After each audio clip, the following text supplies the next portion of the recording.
Assalamualaikum, selamat malam. Saya mau membacakan salah satu komentar dari netizen. Ini dari @bahronggo01. Siapapun yang kontra tesis Kiai Imad akan menyesal di kemudian hari. Siapapun yang kontra tesis Kiai Imad akan menyesal kemudian hari.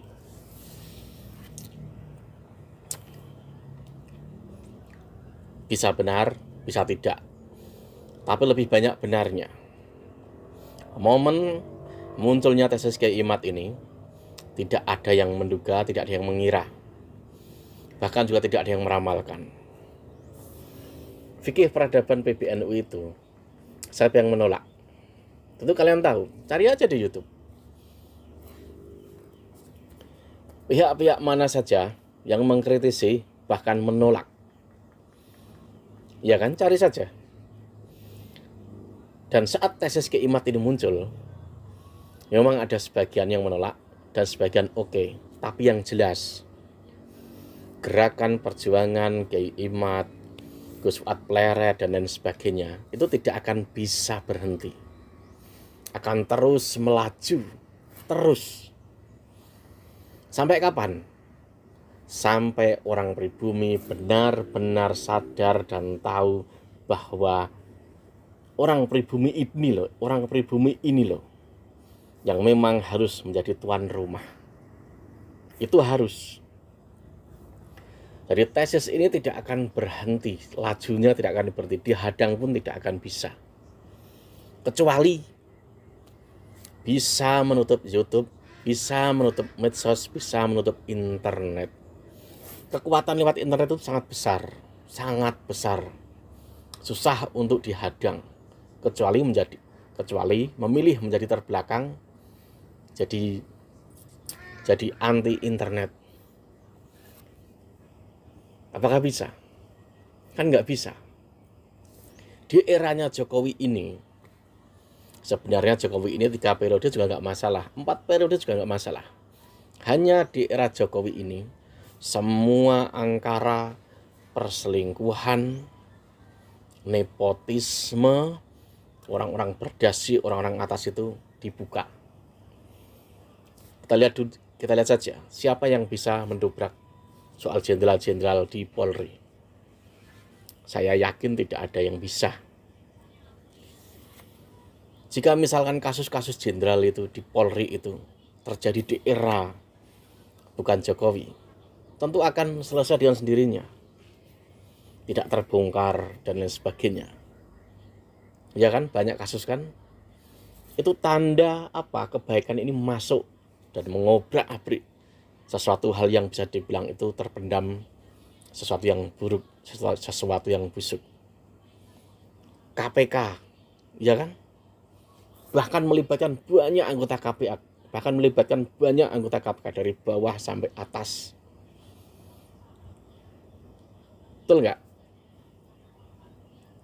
Kementerian, berapa banyak ketegasan yang dilakukan di masa pemerintahan ini. Menteri berbuat nggak benar, entah itu korupsi dan lain sebagainya, dibui. Walau itu menteri misalkan dalam satu koalisi penguasa, tetap dibui. BUMN, ya kan?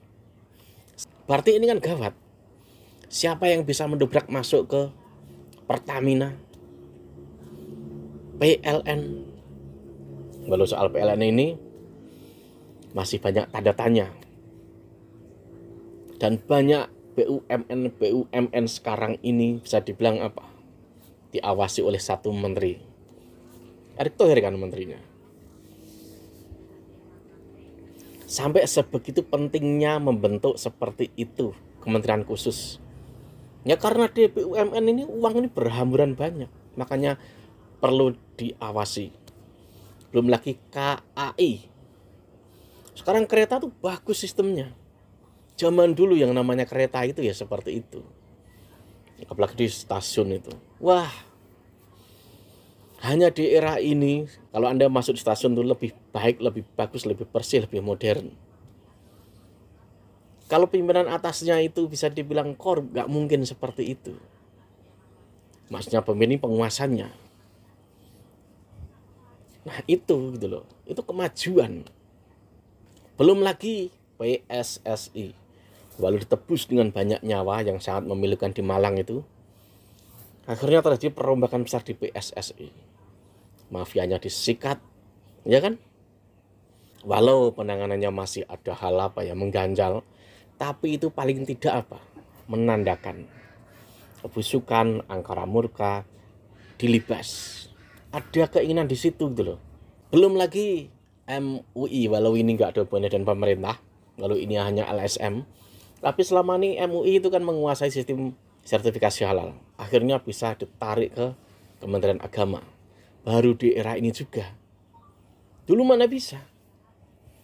Nggak bisa. Perputaran uang di MUI itu sangat besar. Jangan salah loh. Misalkan Jokowi ini nanti sampai misalkan Jokowi ini bisa 3 periode, 4 periode, akan banyak pembenahan. Pembenahan di mana-mana.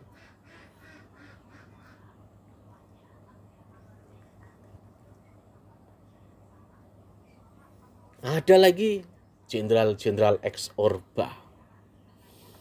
Gerakan bisa dibilang yang dulu zaman Orba, bahkan setelah Orba itu mereka masih bulat. Masih begini kuat. Akhirnya di era Jokowi ini pecah. Ini kan orang-orang yang bisa dibilang backing juga gitu loh. Backing orang-orang masa lalu, mereka pecah. Bahkan mereka berusaha menjatuhkan Jokowi juga nggak bisa. Dengan segala taktiknya Jokowi mampu memecah pergulatan mereka selama masa dulu ikut era Harto. Akhirnya pecah semua. Ambyar. Hanya di era Jokowi yang mampu. Siapa yang bisa melawan mereka sebelumnya? Dan satu lagi soal nasab. Dulu orang itu ya membicarakan kejelekan nasab yang katanya Habib itu sangat menakutkan. Karena percobaan persekusi dan lain-lain. Walaupun kemarin itu percobaan itu ada, akhirnya kan memudar sendiri. Dengan kekuatan internet itu membuat mereka tuh luluh.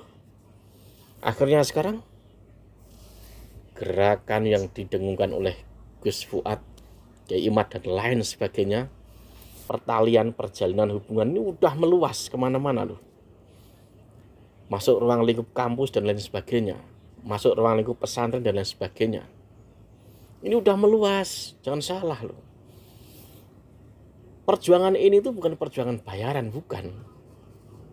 Perjuangan ini tuh atas dasar kesadaran masing-masing untuk orang-orang pribumi agar menjadi tuan rumah di pribumi sendiri. Kemarin sudah di mana? Di pondok besarnya Mbah Muzaki kan, lalu masuk ke Situ Guri dan lain sebagainya. Menunggu semuanya ini tidak akan bisa menahan laju orang-orang pribumi, Bani Wali Songo untuk bergerak. Walaupun ada sebagian Bani Wali Songo yang masih malu atau masih agak-agak takut, yaitu lumrah. Tapi perjuangan ini akan jalan terus. Ya sudah bahasa alamnya. Sudah memang jalannya yang sudah digariskan oleh Allah. Makanya ini terjadi.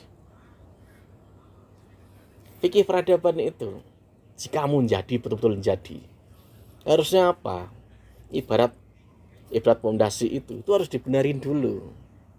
Salah satunya kajian nasab itu. Itu harusnya gitu loh. Ibarat Anda membuat rumah semakin tinggi untuk melihat dari jauh ke jaringan global. Itu kan ibarat rumah harus semakin tinggi. Makanya seperti kajian Kiai Imad ini membuat agar pondasi itu kokoh. Sesungguhnya di situ. Ya memang sudah takdirnya begitu. Lalu siapa yang menjadikan ini? Lalu siapa yang menjadikan ini bergerak dengan sendirinya? Tentu sudah garisnya. Tentu Allah yang berkuasa. Ini tidak diduga, tidak dinyana, tapi terjadi. Jadi yang berusaha menghadang laju itu nggak akan bisa.